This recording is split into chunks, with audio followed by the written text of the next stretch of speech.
Hello everyone and welcome back to the Brightworks and another match of Beyond All Reason, where today we're taking a look at a match that was played recently on Raptor Crater. This is an excellent 8v8 map, definitely one of my favorites. I don't play it very often because there's so many good maps that I tend to reach for first and foremost, but this is a really cool one. It's a map that was essentially designed for play against the Raptor AI mission, or the Raptor AI bot. Very, very fun to go check that out, by the way. I don't have a lot of Raptors content per se, but definitely give it a try in your own time. Some very cool stuff. This was a lobby that was played when I had to stand up my community. Yeah, everybody, after the tournament on Saturday, I had somewhere to be, and so I couldn't actually go ahead and host a live stream. So some of the community members got together, it's a lot of familiar faces in this match, and decided to host a lobby of their own in lieu of me being there to host. And so I'm always thrilled to see it. And I'm sure many of you are going to recognize a lot of the names that'll be popping up today. But who has the honor of leading our blue team? Well, today, as the Blue Armada Commander leading the charge here, it's going to be none other than Reed Sweet. Reed Sweet, again, a community member we've seen all over the place, a community member with 37 open skill, going to be showing us some good old-fashioned Armada play. Now, the other thing that I do see is that Legion was enabled for this lobby. I'm not sure exactly what other tweaks were enabled, but certainly the Legion was enabled, so that does mean we're going to be seeing a Legion, Armada, and Cortex match.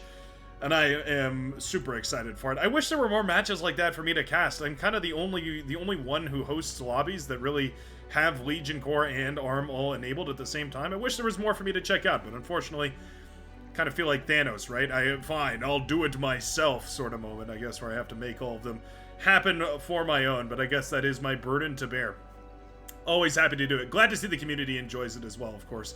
I'm a huge fanatic proponent of the Legion development as far as pushing that along as much as I possibly can, celebrating the achievements of all the developers that work on it, trying to give them as much, as much support as possible, and I sure hope you guys enjoy it as well.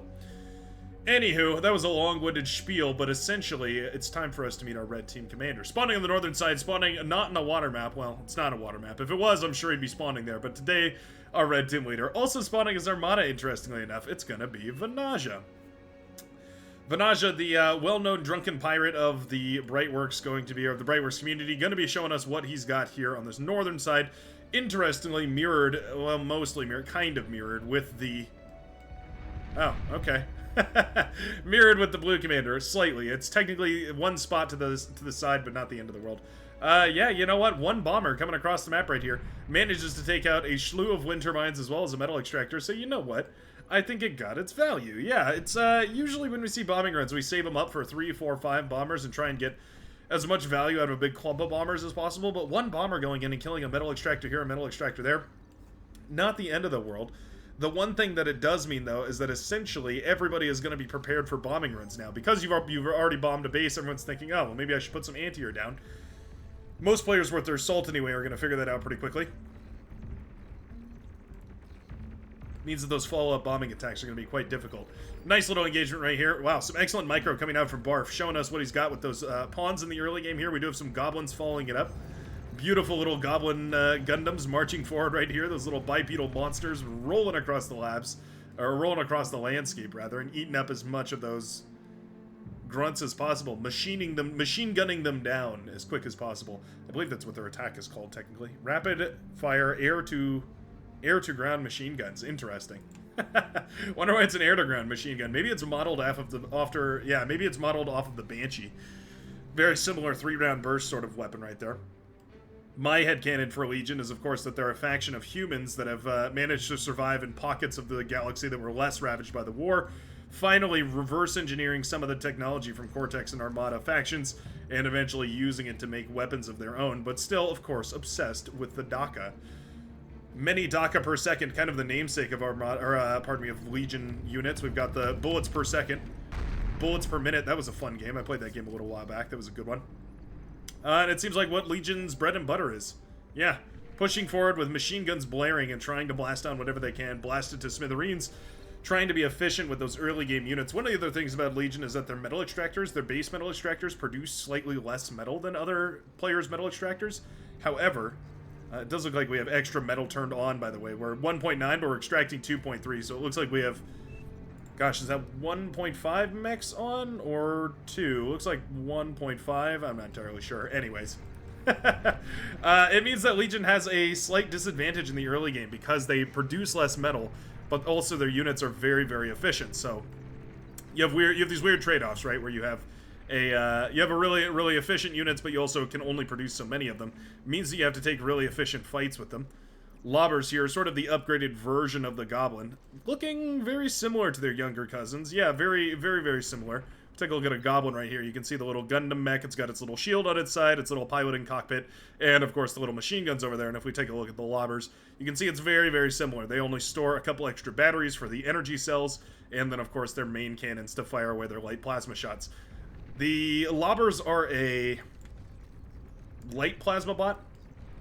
Kind of an interesting... not sure what to call it. An interesting duality. An interesting duality of bot kind for the bot to be a plasma bot, but also a light bot. Only by virtue of the fact that most plasma bots in this game are medium bots. Well, I guess technically they're light bots, but they have quite a bit more HP is what I mean to say. We take a look at something like a Grunt, for instance. You can see this is a light plasma bot as well, but costing 140 metal with 1,100 HP. If we go compare that to something like the Lobber right here, you can see costing 60 metal and having 550 HP. So exactly half the HP of a Thug for a little bit less than half the cost. Yeah. Not bad. Bombers coming out. Okay. Huh. A duo of bombers now headed across the map right here, just trying to snipe whatever they can. I guess we're going to be going after metal extractors? Okay, yeah, wind turbines, metal extractors, whatever they can, trying to avoid anti-air defenses whenever possible. There is a cacophony in the position here for the Tan Commander. Cacophonies are technically an anti-air, but you can see how effective of an anti-air they are. Very, very ineffective, that is. SAM turret going to be much more effective here. There we go. Bomber shot out of the sky after they deliver that payload. Ooh, crashing down and still managing to pop a bunch of E-converters right there. Very unfortunate when that happens. That's one of those rare RNG things that happens in this game that otherwise you can't really control. It's just a factor of the way that the game is played. Isbad going into Mass Centaur. Centaur are a very powerful raiding force unit. They have huge spikes of damage per second. They fire a massive, massive blast up front. And then after that, they have to recharge their gun for a second. Lasers on the high ground right there, as well as the defensive Centaur, going to do a wonderful job of cleaning up most of this. Yeah, Ballista trying to help out here as much as it can as well, but those Centaur do break the line. And now they're going to start blasting away whatever they can find. Any of these reinforcements are fair game for them to ravage with their multi-shot plasma cannon mounted atop their lighter than usual Hound chassis. Moving into the backline. Shreds of percentages of HP left remaining right here for these Cyan Hounds. But they do manage to squeeze into the backline here. It's not like there's any sort of static defenses up and running. The Yellow Commander now has a T2 laboratory up and running. Very quick T2 lab, but of course with 1.5 metal extractor, it's very easy to produce one of those T2 labs. Eats up the 2 Centaur and gives themselves, God Official that is, a wonderful little boost in metal. Humblegar now continuing to pressure the front line. Looks like we are going to have a T2 lab up and running already, though. This T2 metal extractor pumping out 11 metal per second is going to be more than enough to reinforce those front lines very, very quickly. Northern side 1 right here by the red team. Southern side 1, I would say, by the blue team. Not as thoroughly, though. Yeah, definitely a slightly less firm grasp on the southern side than the red team has over the north. Humblegar, though, locking it down, and with those grunts going down, going to have more than enough time to push forward with these aggregators. These should constantly be firing away, by the way. Keeping these on the front line and constantly trading out against the enemy's units, generally ideal. Going for more and more and more of those to a point where you can snowball past your enemy's defenses relatively efficiently. Usually the end game for aggregators. Once you've gotten to that point, you can reclaim as many of them as you want and turn them into a whole bunch of T2. Looks like the Brown Commander, Mick Maxwell, will go down right here as a bunch of those ballista heavy rocket bots do fire away, or medium rocket bots, pardon me. Fire away into the distance here and manage to connect with that commander, eventually bringing it low.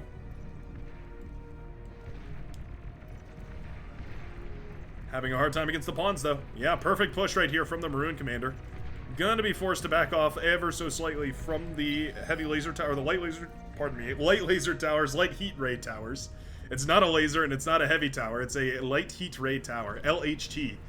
Not a HLT, an LHT, light heat tower. New acronyms all around for the Legion faction, apparently.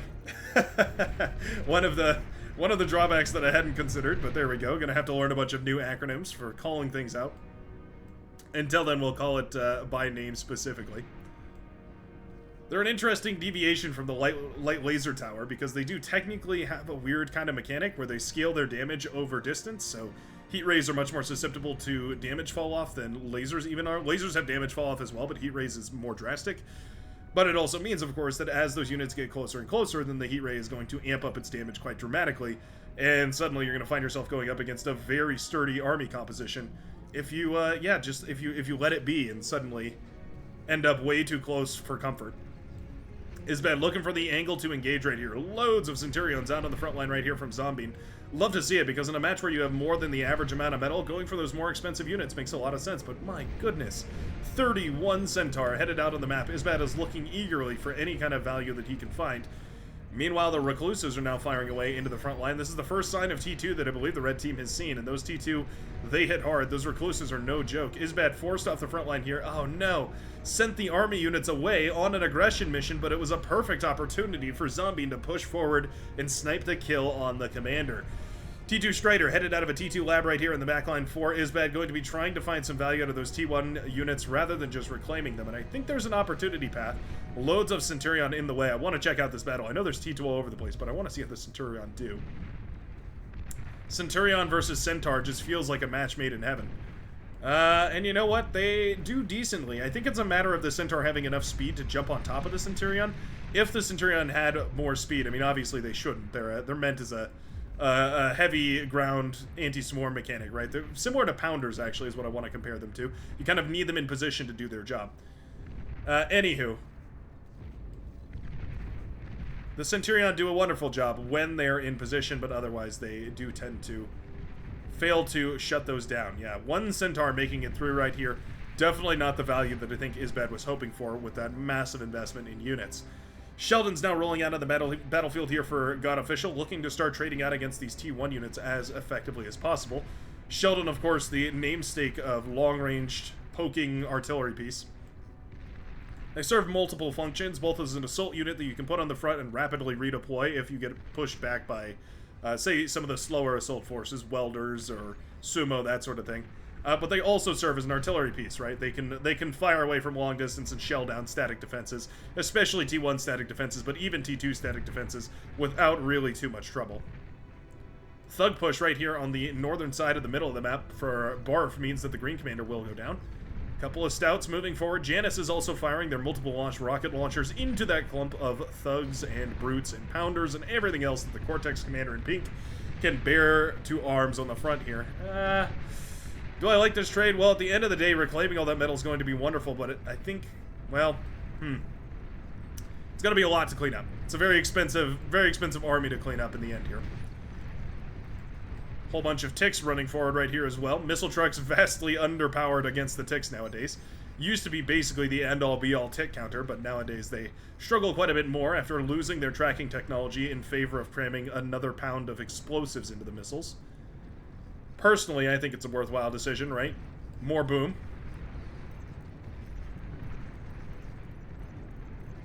Striders marching forward. Centurion with long legs. Moving towards Bob Tree's front line here. They do find all the Sheldons, so at the very least we know what we're going up against.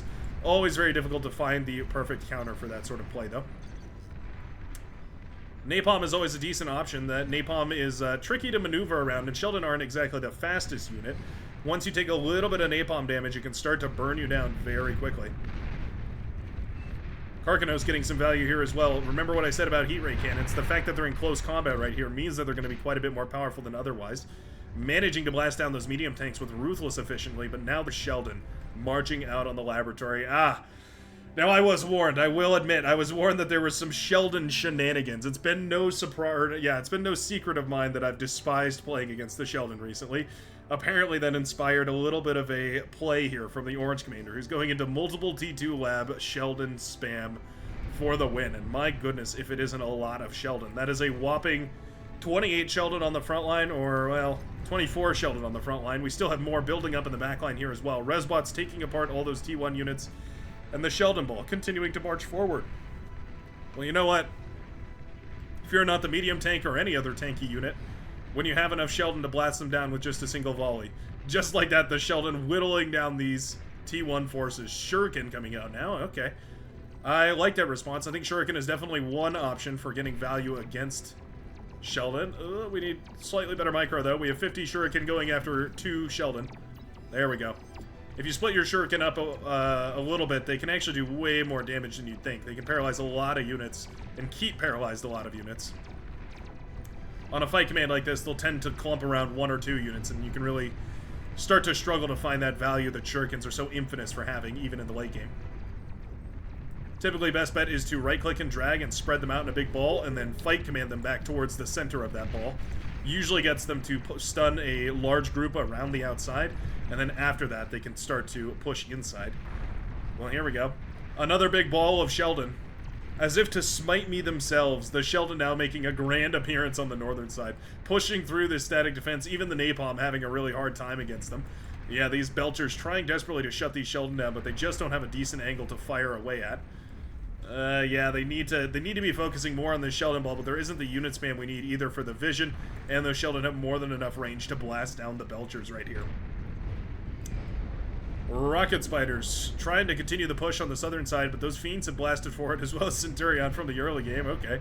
Well, if there's one thing that's going to be decent against those ticks at the very least, it's going to be some of those early Centurion. Basically perfect for dealing with big swarms of unit. That is their title, after all. Napalm bots firing away on the front lines right here for Isbad, trying to melt down these static defenses. A slow but insidious killer the Napalm barrages are. Sheldon Ball. In dangerous numbers over here on the northern side. The orange Sheldon Ball also moving forward. When in doubt, Sheldon it out. This whole army slowly but surely stepping forward, whittling down any of these units that they can find. My goodness, with brutal efficiency. How many Sheldon do we have in total here? 44 Sheldon with 61 kills between them all. This is a ridiculously difficult push to stop. It is worth mentioning, or worth reminding, of course, that this is with extra metal engaged as well. So we're seeing way more than the usual Sheldon spam that you might engage in a normal game. This ball of Sheldon got up to speed super, super quickly, but definitely showcasing just how lethal these units can be once they've built up to sufficient numbers. Just like that. On a complete tear. Forces of Purple DSA right here are looking for an engagement, but not really finding a good one. Frontline does eventually crumble for Zombie, and a lot of those units forced back right here, though, by the spam of units. Sharpshooters on the front here as well, decent, but of course, they need to start finding value against some of those harder-to-hit targets, right? If they could pop the lab, if they could pop any static defenses, that's where Sharpshooters really shine. Wasting their shots on lighter units like Striders or Centaurs or anything like that is sort of a waste of their technology, a waste of their power. Here they go, though. Stepping forward and trying to find some purchase here. Looks like the Strider finally jump on top of the Sheldon Ball and eventually manage to do a little bit of damage, but still, even when they're clumped up like that, they're all able to fire, and so the Sheldon are still firing away at full strength, meaning it's even harder to still find value against them. Big bundle of lightning tanks headed forward right here. A bit of a mess of an engagement, and Napalm working wonders on those tanks that have all been sort of stalled out right there. Not bad whatsoever. Couple of the wall crawler T2 constructors here for the Legion faction. Always cool to see. Eventually, the Napalm and the Striders burning down these labs, but also the units that were attacking them. And the Sheldon Ball, my goodness. Hold on, if I just zoom out really quickly and just click on one of these. 117 Sheldon and 148 kills. What a massive, massive kill count right there for those Sheldon. Just beautiful. I think I'd better get a clip of this. I think that's appropriate. My worst nightmare. 100 Sheldons marching towards the base. What are you gonna do about an army like this? How many answers are there to 1,000,000 Sheldon? What is the incinerator range? Range of 750, but this is the Sheldon's 850. I'm still waiting to find a unit that outranges the Sheldon. 848 versus 850 for the Arquebus versus the Sheldon. That's hilarious. They are 2 range less than the Sheldon. I guess the Sheldon is supposed to be the king of ranged combat then. It has been decided. Cortex valuing range above everything else. And there they go. Sheldon devastating the northern side, crippling the economy right here of the Green Commander Xeno Dragon. All of the production falls, and with it, so too will all the wind turbines and everything else that was pumping out resources, meaning that the northern side is in shambles. Southern side desperately needs to get a move on as the sharpshooters now fire forward. Terminator tank also marching forward here as well, fires its EMP missile to paralyze the static defenses in a bunch of those units, meaning that this tank has a wonderful time easily stepping forward and starting to carve through this static defense. It's a race against the clock right here as the blue team needs to take out this base and anything else alongside it. We also have a Ragnarok coming up over here. A very ambitious project right now for Zombien, who has no APHIS economy and is starting up the Ragnarok. Thor right here getting body blocked. An issue that I thought was resolved, but apparently is not. Sharpshooters being overwhelmed though. Yeah, without welders in front, the sharpshooter does struggle quite a bit. And the Terminator tank has been overwhelmed here as well. Terminator tank falls, sharpshooter as well. Northern side just barely held by the Arquebus and the Incinerator, getting a decent enough connection over here. Still, the forces are rebuilding, and those Sheldon balls are not done quite yet. The orange Sheldon ball now cordoning off the midsection of the map, starting to find purchase against anybody, anywhere that they can. Some of them sent forward, some of them pulled back here, I guess trying to get a partial surround. Interesting micro here on these orange bots, but at the end of the day, more stuff beats less stuff, and there's about twice as many Sheldon as there are Strider on the field right now. Means, of course, they're going to trade pretty decently. Strider trying so hard, but just not finding the value that they need in order to shut this down. There we go. Finally enough Strider, I would say, to finally clean all this up. They are moving in a strange direction, though. There we go. Finally readjusting northward. Still only so much those heroes can do. Now they're just kind of not engaging with the with the Sheldon here. Bit perplexed by the micro right now for the purple commander, sending those spam bots, sending those assault bots forward. They're not assault bots. What are they? Raider bots. Eventually the Sheldon will be dealt with, but already the base of the green commander has gone down. Do we have any kind of defense against 100,000 ticks? Trying to think of what that would be for Legion. I think napalm is probably the right answer. Just a bunch of napalm to try and cover the field so that ticks can't move across it. Probably the safest way to defend against that sort of thing, but there's not really an excellent answer. Gonna be setting up some bastions here with a range of 1100, can outrange the Sheldon. We found the Legion solution to the Sheldon. It's the bastion. A very expensive solution, don't get me wrong. Really, really expensive, the bastion is, but also very devastatingly effective.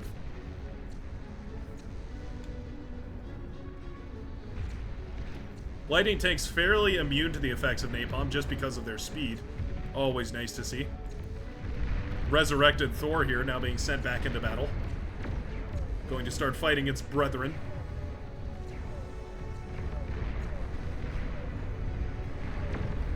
The commander to hold the ramp right here, though. Doing a fabulous job.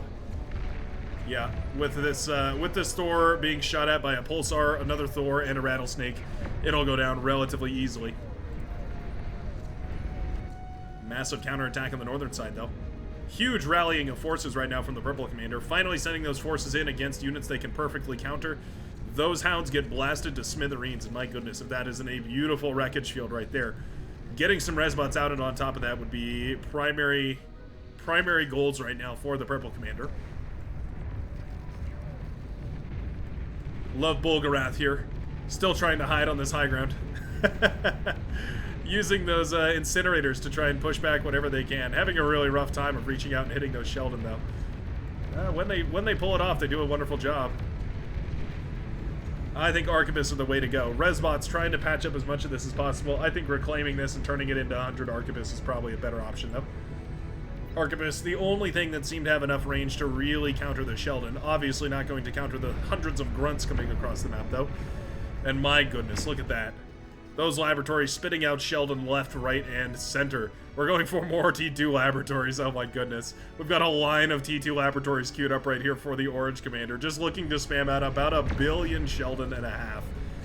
What a ridiculous strategy. When in doubt, Sheldon. The name of the game here today. More Thors trying to find value. And it is value. The Sheldon is 410 metal apiece. Not the cheapest unit in the book, not the most expensive either, and definitely for T2, when you're producing 11 metal per metal extractor, definitely not the most expensive thing to produce. Blisteringly effective, though. Oh, Strider stopping an inch before they managed to actually run into the expensive artillery pieces here, instead just fighting the tanks head on. Oh no.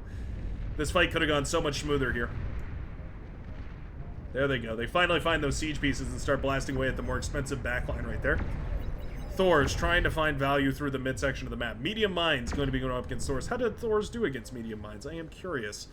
Here we go. 94 down to 2% per mine. Hey, not bad, actually. I was expecting 1%, so double that. 2% per landmine is not bad. Thors, obviously, with enough HP to tank those pretty easily, though. Look at those EMP missiles firing. It's beautiful. Oh, all in one spot. Okay, well, that's a little bit unfortunate. There was a bug at one point where you couldn't right-click and drag to fire Thor missiles independently, but that has since been changed, and so now you can fire your Thor missiles really nicely by just hitting D, right-click, and dragging, and it'll fire all those missiles in a different direction. There we go, just like that. Those missiles connect in a big, wide area, meaning, of course, that they're going to be able to paralyze a whole bunch more of these units. Just the surface area is quite a bit better. The chain lightning from the Thors being the most valuable asset here. Not sure if charging head first is the right idea. I guess we have to keep up with the speed of the Sheldon, though.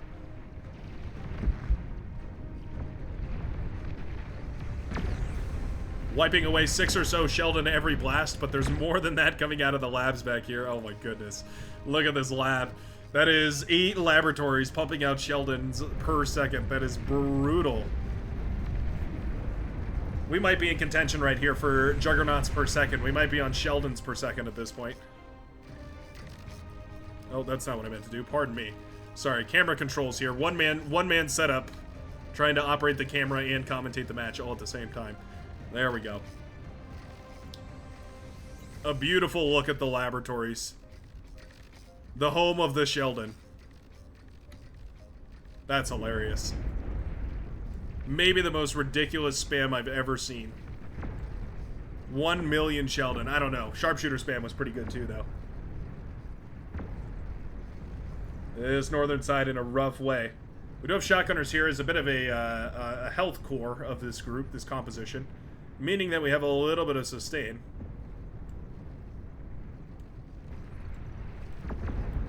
Was a missile launched? Oh, I thought I heard a nuclear missile. Thought I heard the telltale sign of a nuclear missile going out there. Ooh, beautiful bombing run. My goodness. What a beautiful bombing run right there. Taking out massive clumps of those Sheldon. Not that it matters. There are hundreds, if not thousands, of Sheldon on the backline to repair or to replace all of these Sheldon. But beautiful to see the bombing run regardless. Will the bombing run be enough to close this out? We do have those Thors resurrected on the southern side, by the way. Now being a problem right here for the blue player. Reetsweet trying desperately to get Thors to assist his team. In the end, though, handing Thors to the enemy team. The Aphises are detected. Bombers now headed towards the base. Is there enough anti-air here to stop this bombing raid? Oh! Bombers targeting right in the middle of that base, but not necessarily the Aphises there. Uh-oh. Do we have enough now to double back and actually kill those Aphis? I'm not sure. Here they come. Couple bombs away. E-converters pop. Oh, and just shy of killing that Aphis. Left at only 16% HP, but the Aphis does stand. The economy is rippled there by the blue commander shutting down, well, a portion of the economy. Yeah, still 240 metal per second coming out from the metal extractors all over the map, but my goodness, the energy production is still up and running. So I think those Sheldon are only going to be so slightly hampered here. Demons having a confusing time blasting away at Sheldon here, wondering why on earth they're going up against Sheldon on the front lines. Doesn't make sense to those very pyromaniacal demons firing away. Flamethrower mechs. Thors here fighting so much value.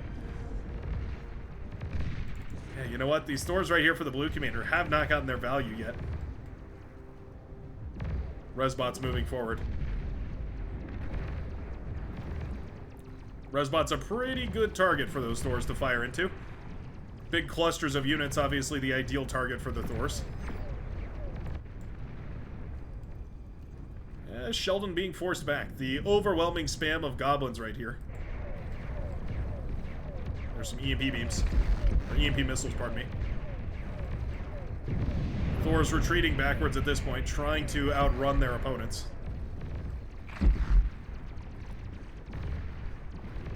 Thors, I've talked about it before, they have a weird issue with over micro. Their turret only rotates so fast, means that they can't actually fire while the turret is rotating. So they have to lock onto their target and then fire. It's a weird kind of a bug, but it does mean that you have to be careful. You might over micro your Thors by accidentally moving them around too much. There is a massive ball of Sheldon here, though. I think we need to go. Yeah, this force on the northern side is building up slowly but surely, and those mammoths are not going to be easy to kill.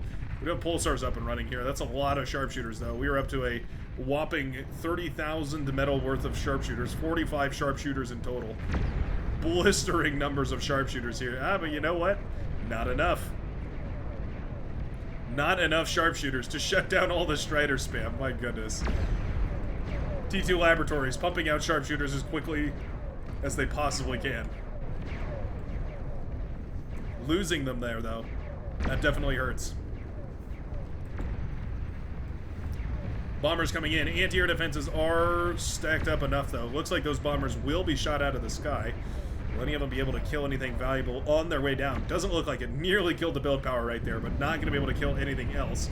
Fighters will also save the day as those Thors fire away their missiles, trying to paralyze whatever of this base that they can.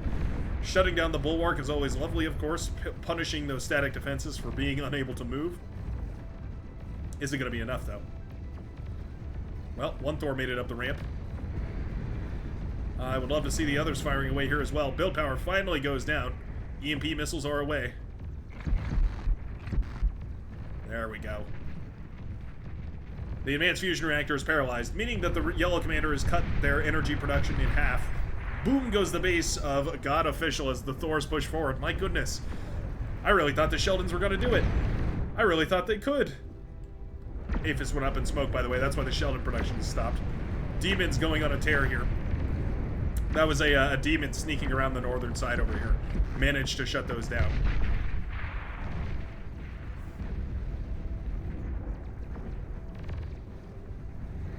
Thors finding unbelievable value on the southern side right now. Ragnarok has been in progress since the early game here. We are 31% of the way through for our Maroon Hero Zombie, trying desperately to get this Ragnarok as well as T3 as well as everything else up and running.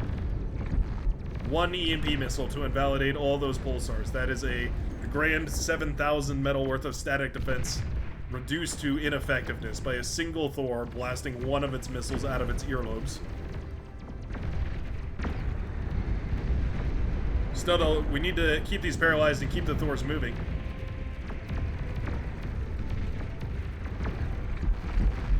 So many wasted EMP missiles. Those really should be spread out more. Hard to micro that in the heat of combat, of course, but obviously best to take advantage of every, well, advantage that you can. There we go. EMP missiles doing a phenomenal job. Nuclear missile headed out. Oh, that's what killed the orange base. I see. Anti-nuke was sniped by the bombers, and the nuke must have landed right in the orange base. That's why there's a big crater right there. I thought it was the demon that snuck around. No, it was not. Oh, looks like Hero Mammoth managed to sneak past the defenses. There we go. Will be blasted down. Bastion's very good against single targets. They're actually good against swarms too, actually. They're kind of a all-rounder sort of static defense. 4,200 metal. You're paying a steep price for it, but you get a very, very powerful unit out of that.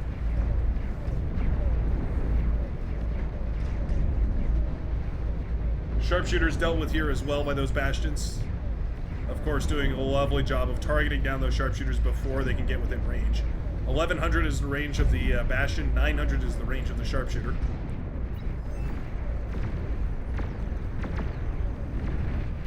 Southern side is held. Wow. The army of Starlights has been blasting away at these Thors non-stop, and it looks like eventually it was enough damage. Pulsars on the hillside as well seem to have done enough here. I can't believe it.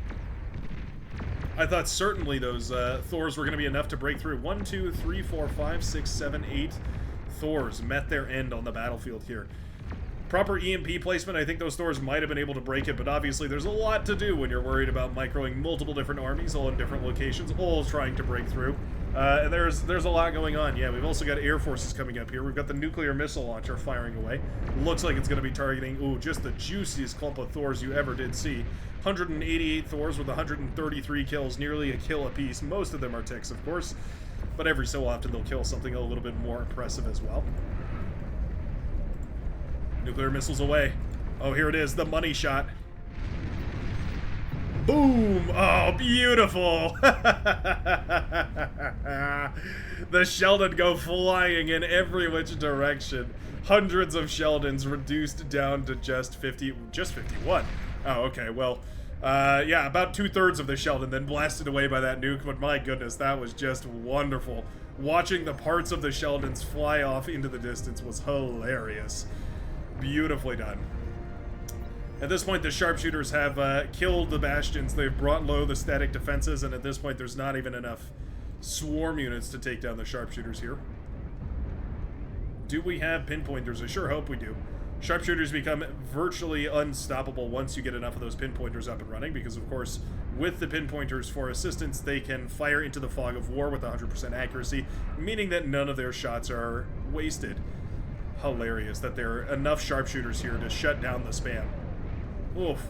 Fat boy shots, killing more of their own friendly units than anything else. Mammoth finally making it to the front lines here and will be a tremendous help for dealing with all of this spam. Sharpshooters need to back up and let the heavy boys take care of some of this more pesky of units on the front lines here. Going for offensive static defense wouldn't be the worst idea either. Building a T2 con and then a whole bunch of butlers and just having it build a bunch of those persecutor or rattlesnake long-range cannons wouldn't be the end of the world. Resbot's getting to work on this graveyard over here as well. Are we going to res or are we going to reclaim? Looks like we're going to resurrect things. Not bad. Of course, resurrecting things gives you the opportunity to send them back at your opponent eventually. It's just a matter of how quickly you can manage to do that. The Fat Boy spam is worthwhile. Their AoE clear is tremendous. My goodness, look at them rolling out of this laboratory here. The economy for Vanaja is unbeatable right now. We've got the advanced energy... Oh, the E-conversion has been turned up as well. So we've just got an overall resource boost. That's why this is so devastatingly effective. We've got multiple T3 labs all coming up at the same time, trying to pump out Terminator tanks, the Thors, as quickly as they possibly can.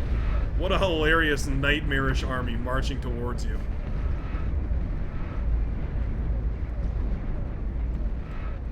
Unlimited Fat Boys. What you gonna do? What you gonna do when the Fat Boys start coming for you? It's about 1% per shot, it looks like, from the Fat Boys. But there's about 100 of them, so this Juggernaut should be going down relatively quickly. What a ridiculous match. The super epic late game in under 40 minutes. That's what I'm talking about.